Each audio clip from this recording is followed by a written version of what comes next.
L'importo delle condanne emesse nel 2023 dalla Corte dei Conti del Veneto è quadruplicato rispetto all'anno precedente e ha superato i 44 milioni e mezzo di euro. Il recupero erariale deciso con il ricorso ai riti speciali è triplicato, arrivando quasi a 850 mila euro.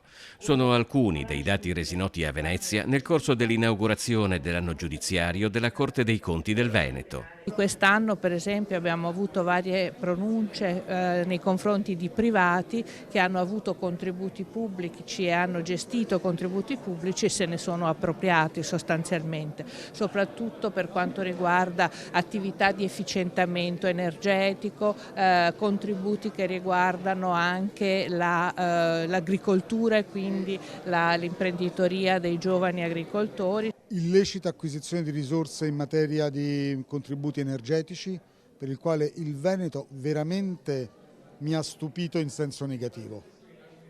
Anche per i numeri, la frequenza, i numeri e l'entità economica di queste illecite acquisizioni.